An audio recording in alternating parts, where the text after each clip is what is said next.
umaga! Handa ka na ba sa ating bagong aralin? Magaling!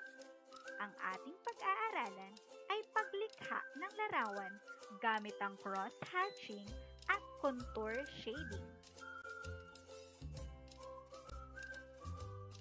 Pag-aaralan natin ngayon ang tungkol sa paraan ng paglikha ng tatlong-dimensional na larawan gamit ang cross-hatching at contour shading na nakakatulong upang mabigyang diin ang mga bahagi ng likhang guhit patungkol sa mga sinaunang bagay tulad ng banga na nagpapakita ng mayamang kultura ng mga sinaunang Pilipino. Pansinin ang dalawang larawan. Ito ba ay may pagkakaiba? Magaling! Ito ay may pagkakaiba sa paraan ng pagguhit.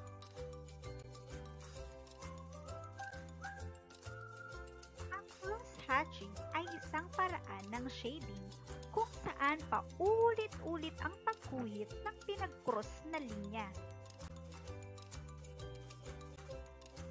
Samantalang, ang contour shading ay nagagawa sa pamamagitan ng pagtagilid na pagkiskis ng lapis o iba pang gamit pagguhit ng papel.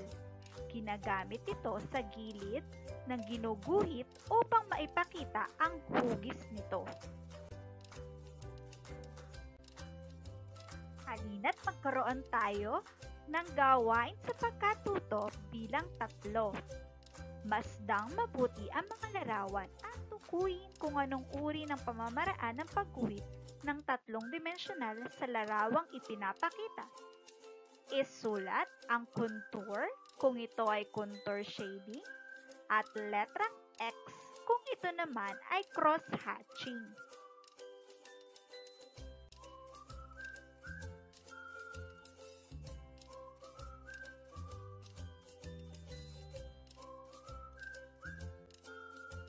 Naintindihan ba mga bata?